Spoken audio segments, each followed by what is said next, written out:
thank you.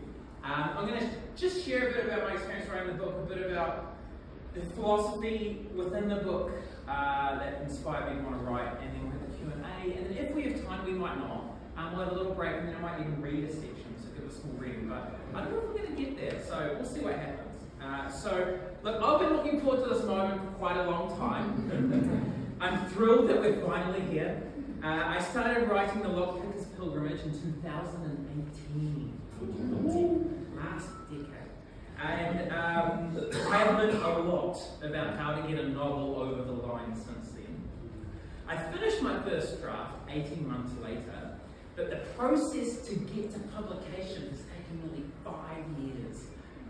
In fact, over 5 years. And so, it's been a great opportunity to grow in the trait of patience. And so I've learned about the publication process, which has been really nice. So back in 2018, I was working in a church. I was sitting in my office, preparing for something, but I was gazing out the window, pondering away. And I was thinking, there are just so many ideas and beliefs all around us, acting like forces that are unseen, and they're pushing us and pulling us around, affecting what we do with our time. They sit mostly unexamined, and we're usually completely oblivious to them.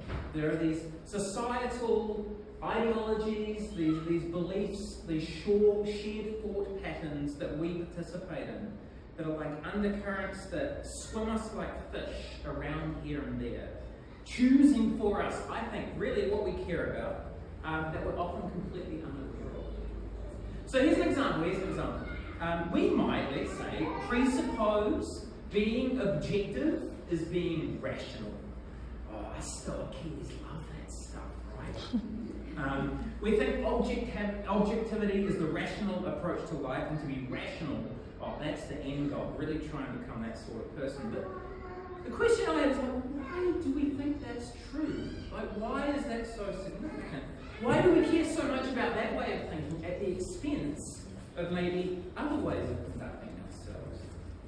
Have we properly thought much about this undercurrent that's already thinking for us, perhaps in a way we're not noticing, but we just adopt? And then why do we even believe that us finite, human, little creatures with severe limitations and significant desires, whose in the world we're trying to observe, can know objectively anyway? A frame like that, it kind of seems somewhat irrational, actually. Yet, are we aware of the extent to which we are led by this idea? I don't think I am.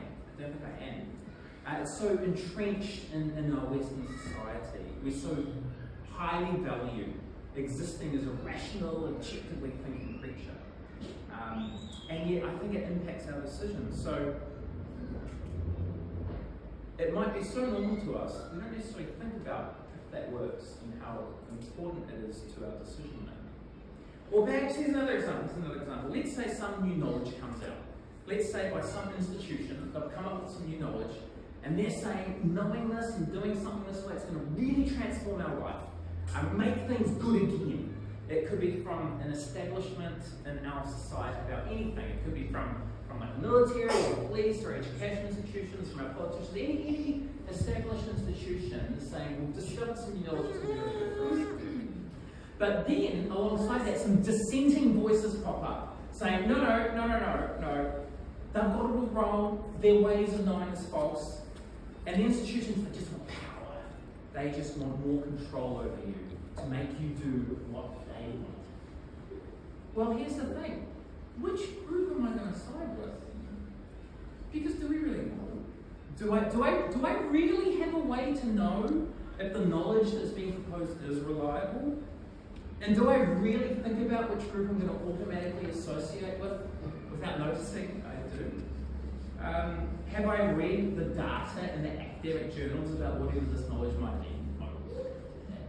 And then, do I even know how to interpret the data? No, I'm not an expert in that very particular field of knowledge. So which narrative will I automatically associate with?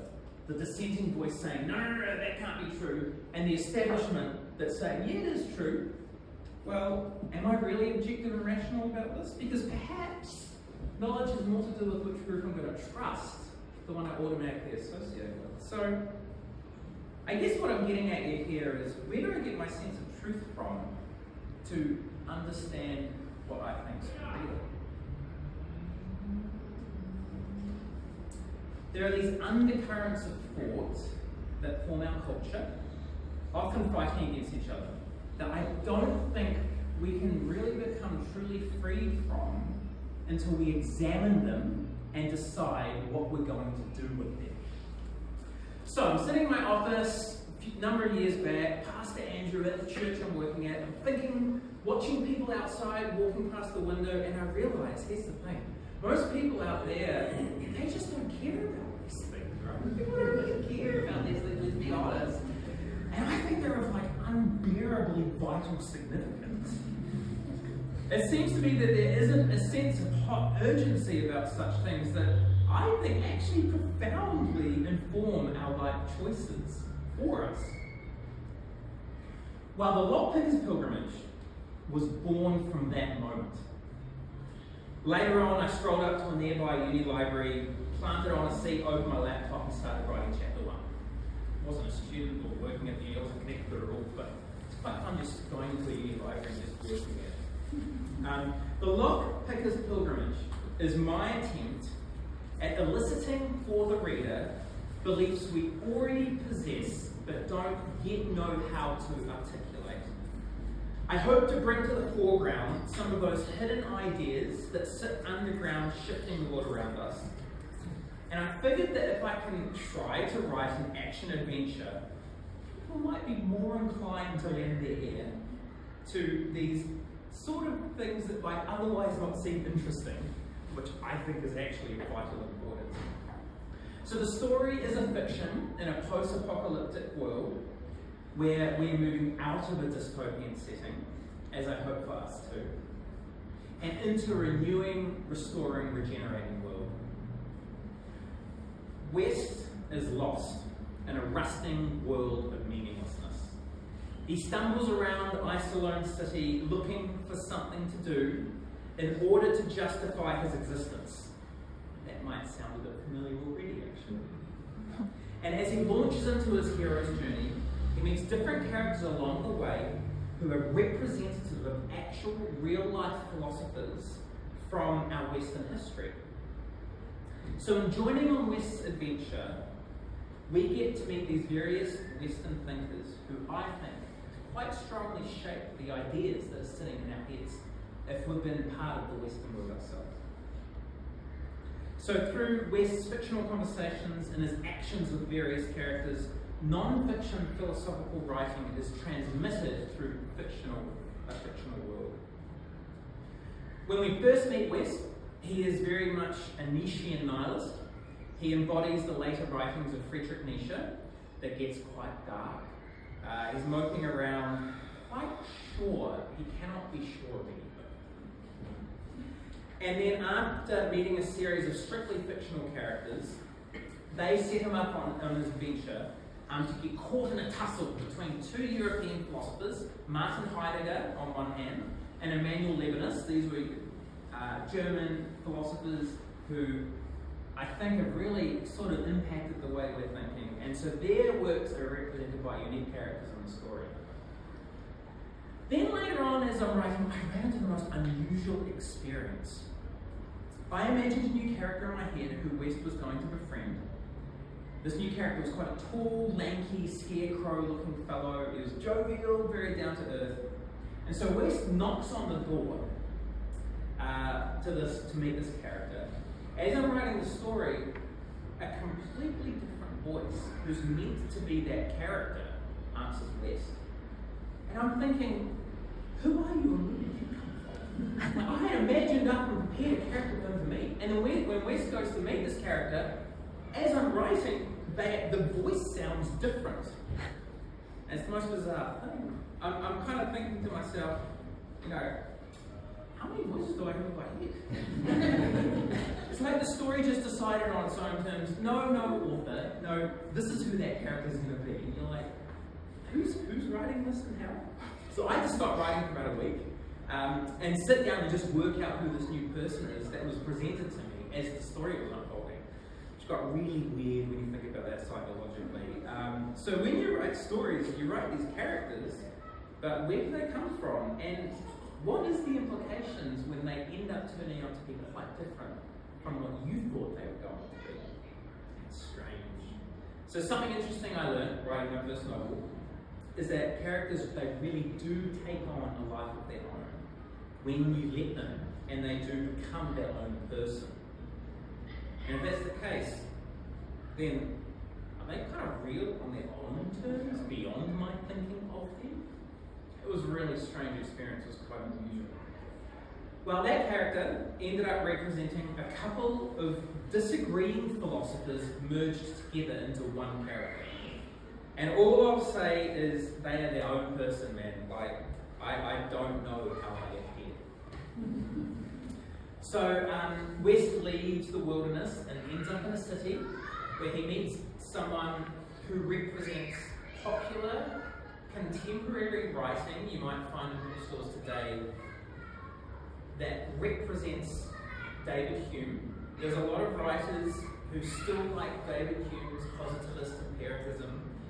David Hume was a philosopher in the 1700s who I reckon heavily influenced what scientists think they're doing when they're doing science.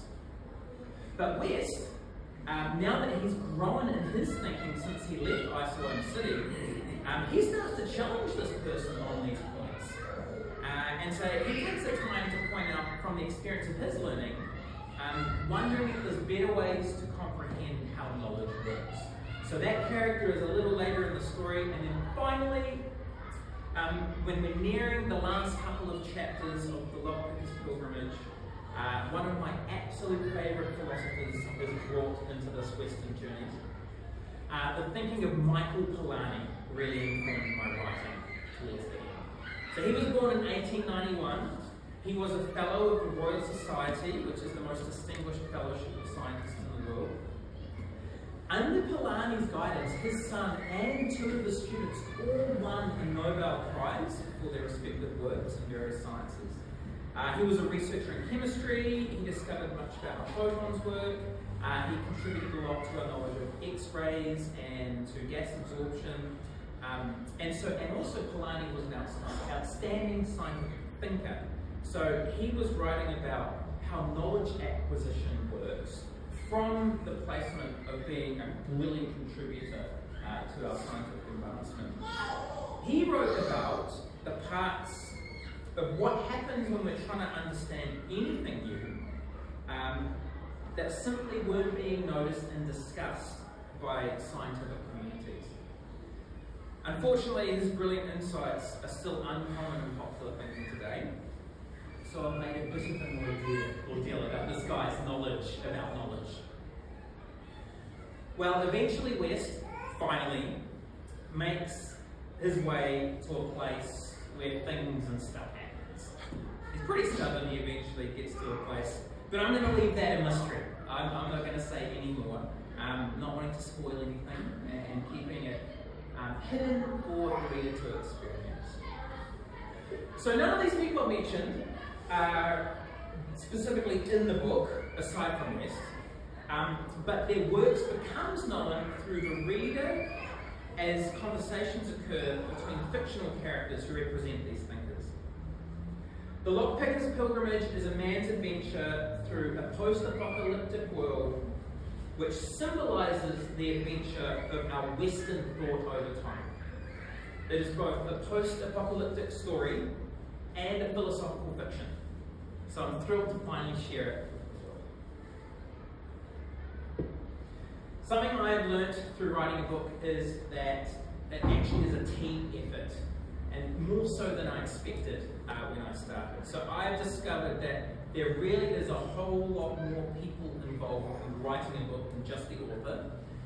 So I want to say thank you to a number of people. My first thank you goes to my first editor. Her name's Katie Rickson.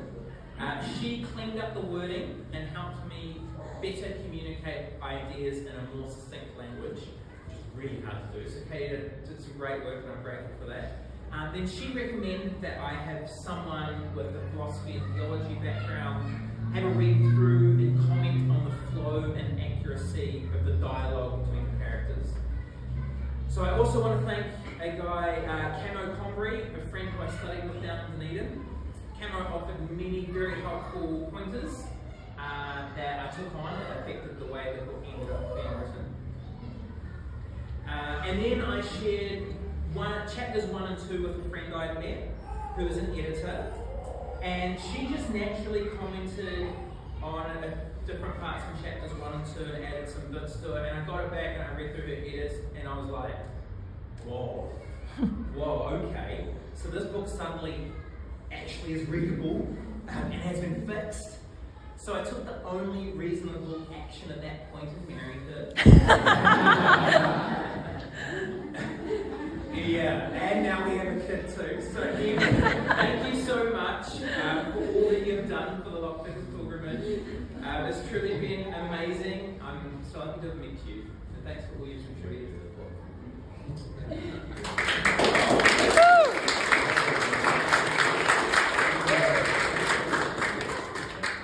I owe a massive thank you to Mike Habets and Mark Wilson and John McGeorge.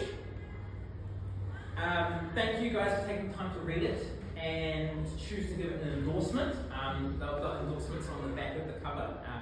And so thank you, I really appreciate that, you guys. Thank you for taking the time to do that. Please make sure you each take a complimentary coffee for yourself. It's a gift to you to take as a thank you for taking the time to do that. And lastly, I would like to thank the beta readers. So Vicky and John did the final read through before I committed to that manuscript as the one we published. Thank you, Vicky and John, as well, for reading through it with a sharp eye and spotting each of those little errors that just about made it to print. You caught them, those little rascals. So thank you for catching those. Yeah, I appreciate that. Look, if you would like to do something to help in some way, the most helpful thing actually would be to give a review of the book on Amazon to help with the algorithms. Just to tell the algorithm, point more people to the algorithms, the more interaction it gets online, the more the book will be displayed to more people around the world on Amazon for them to consider reading. So a review of the book on the Amazon site, or even purchasing an e-copy as a gift for someone, will make a huge difference to blooming the book to a wider readership. Otherwise, it sort of kind of disappears out of focus, and less people have access to being able to see it. So, I did have a QR code on the desk that pointed to the Amazon website. But look, we're all internet literary people. So you can just type in, find the Amazon website, type in Lockpicker pilgrimage, and it'll pop up. Yeah, so that's kind of a bit about how my experiences have been of writing the book and what's my purpose for it and what's formed my reasoning for writing. Soon we'll take a little break and see if we have time for reading. But look, has anyone got any questions? Anyone got anything they'd like to ask for a little Q&A session about the book? No, if no one has questions, that's fine. You're welcome to help us up some more tea and coffee. And then, yeah, Taylor, go for it. Just like thinking about the time period which you wrote, starting in 2018. Yeah. And you talk about sort of like the single source of truth and that kind of thing. Obviously we had COVID there during that period where you had lots of misinformation and governments were saying, you got the single source of truth and all that. Yeah. Did that influence? Yeah, that's really true. There is a birthday party going on behind us. It's all good. Yeah, look, so I think I had finished the first draft before COVID hit. So it already, the bulk and the meat of the philosophy in the book had already been established. The editing process that took a couple of years was mainly around like conveying what was already there and just tidying up the wording in places. So yeah, not as much. But you're right in that it is very relevant. And that with our experience of COVID, it's like, well, how do I know what's going to be true based on who's saying it? And I don't know how to read data around vaccinations, so who am I going to trust and why? And so, well, am I as objectively rational as I think I am. I'm going to side with one group, so I'm on side with them. So yeah, I guess it's timely in that sense. I'll tell you what, I'm a little annoyed it's taken a long time to get the publication, because there's a bit of stuff around AI in it that I was looking forward to having written before AI takes off. And I was like, it feels like I'm on the back end of the AI revolution, but I actually written about the AI stuff before the AI revolution. I'm like, it doesn't feel as timely as I would have liked it to. Maybe it's more timely, but it doesn't feel as progressive, because now it's retrospective, so I'm like, so that's better. Whatever, life. Yeah, we're up. Did the writing of this change your own beliefs about belief systems and where you ended up? Yeah, absolutely. Yeah, I like to, I think the more we learn, there's more we don't know.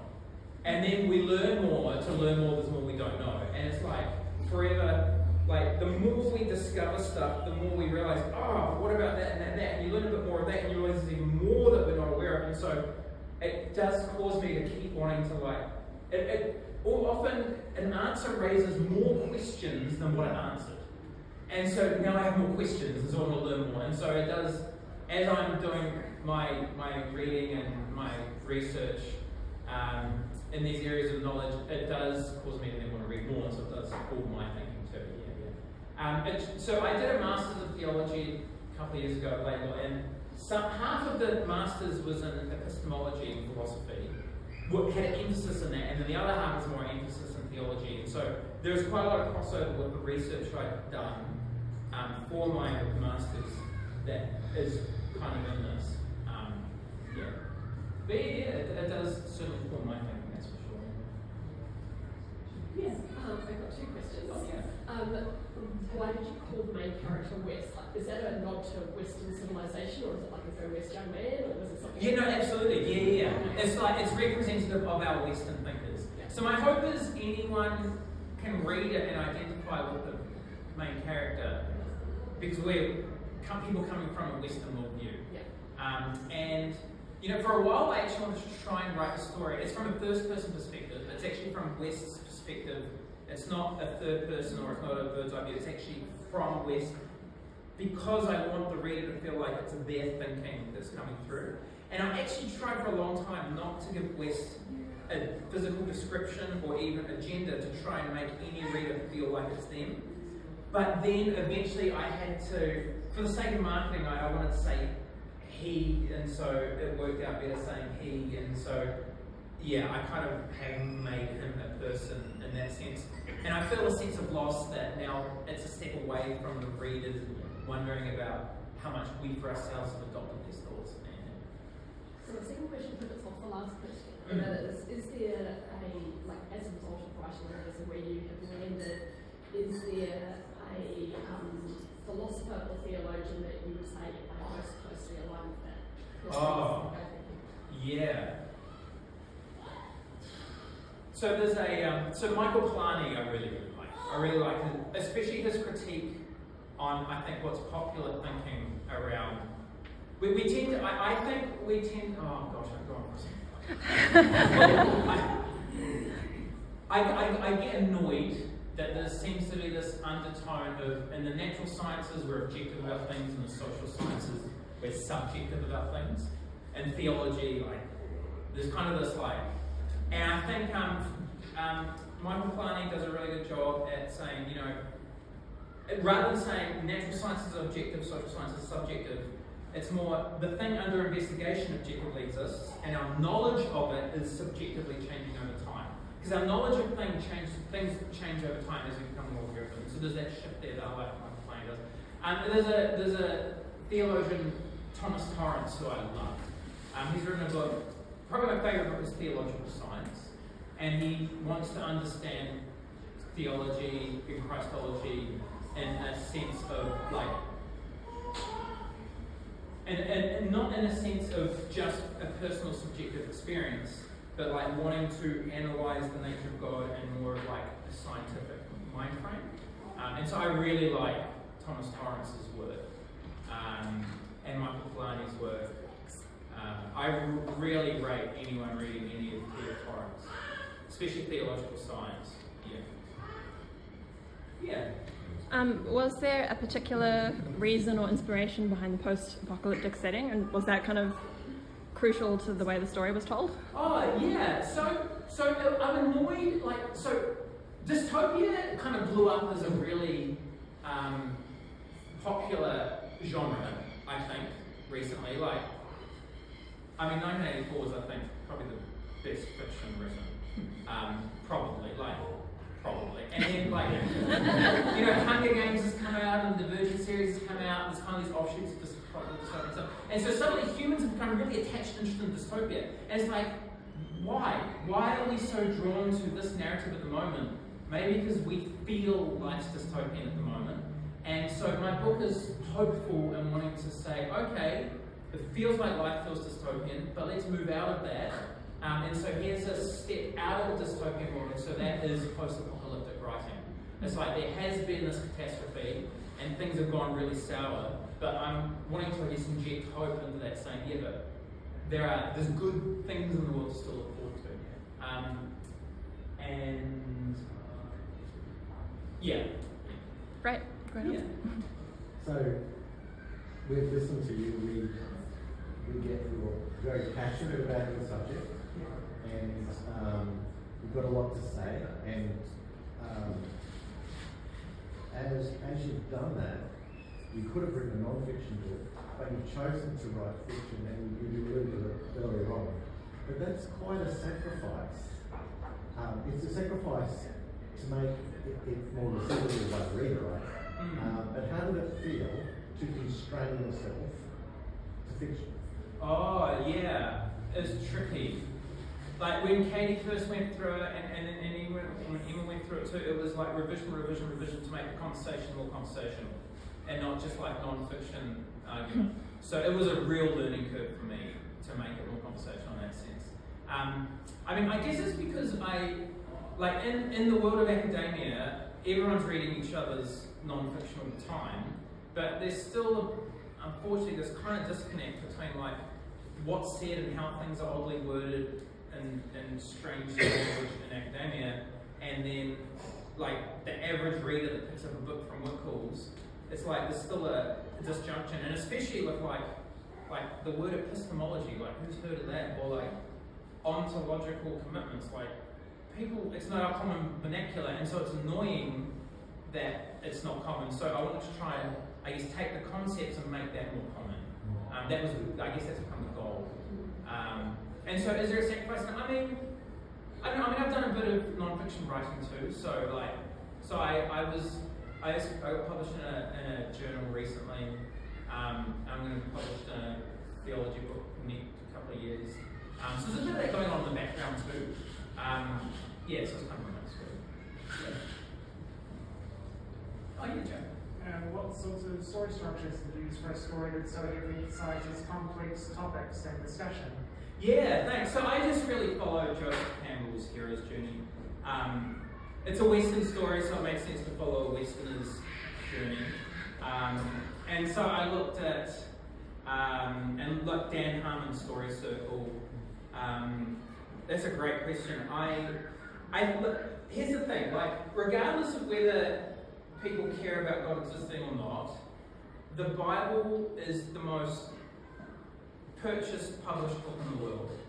Regardless of whether you care about it as a spiritual text, strictly in a literary sense, it's genius. Just in a literary sense, it's just so phenomenal. And so the Bible is, it's the most published book, it's the most printed book, it's the most stolen book.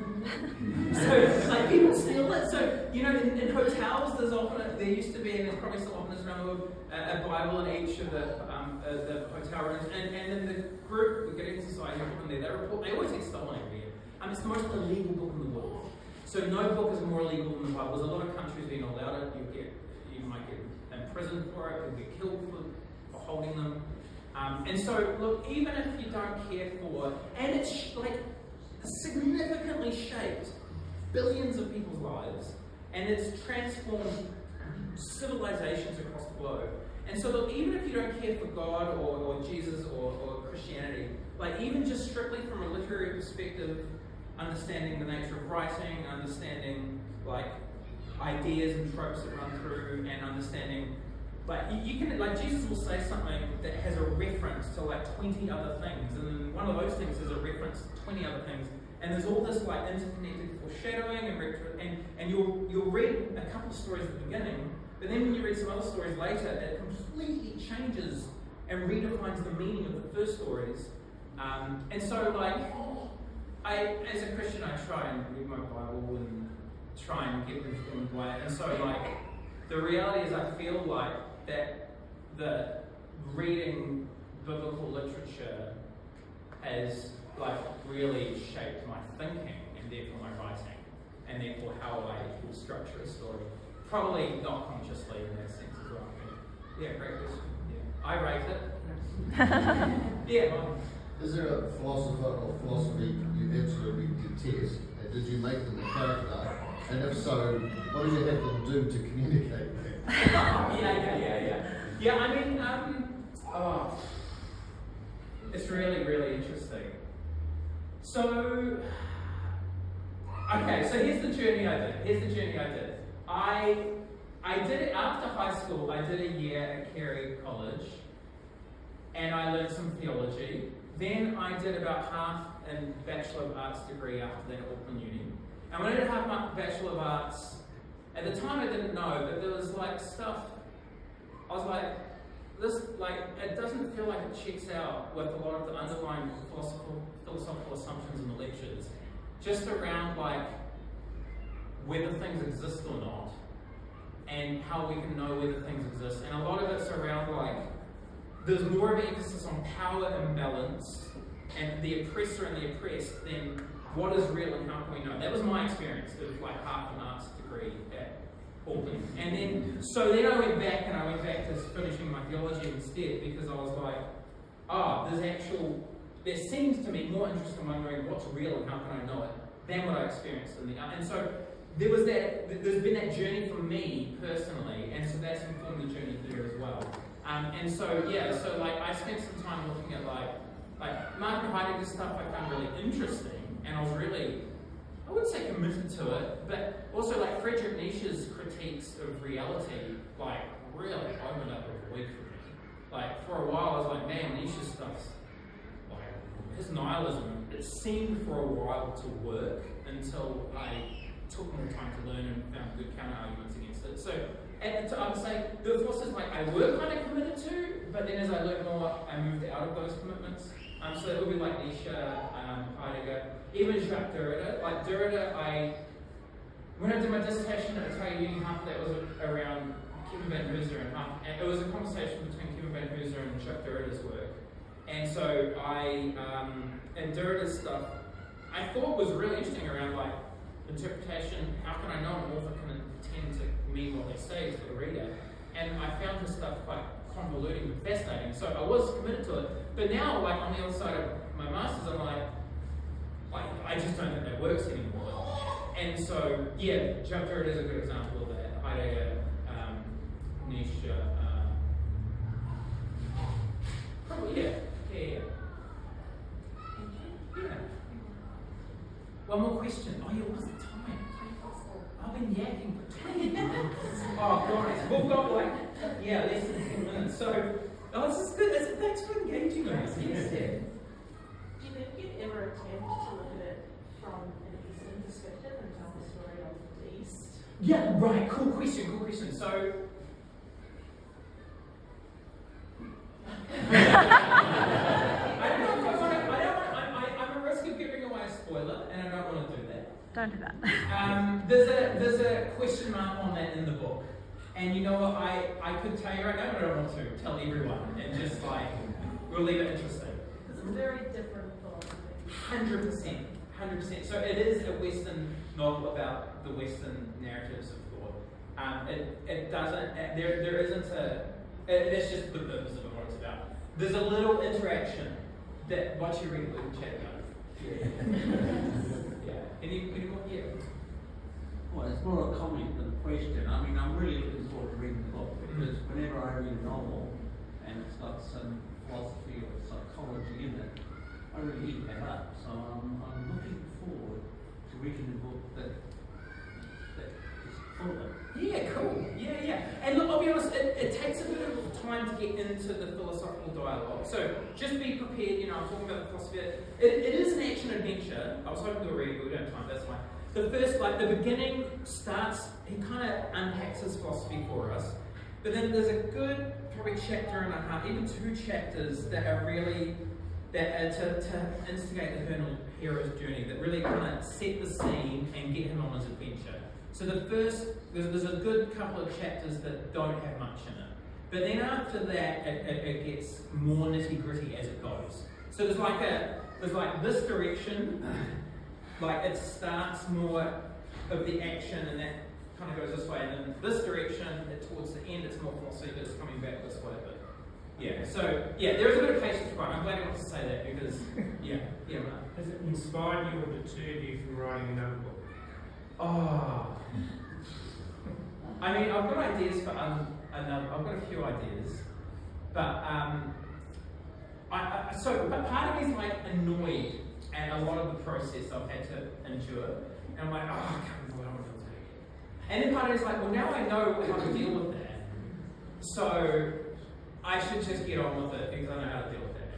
So I'll probably get over the yeah, I'll probably get over the. I'm still in the hump of. Oh, there's so much that I'm such a newbie trying to figure out how to do this, and so many back steps to make full steps. And I'm still feeling that. Yeah. But maybe I'll get over that. Yeah. I have the support of a comment that writing a book is hard, but getting it published is even harder. There's this entitlement that every book gets published. You have to actually persuade someone to take a risk on this alongside you. So congratulations. Oh, thank you.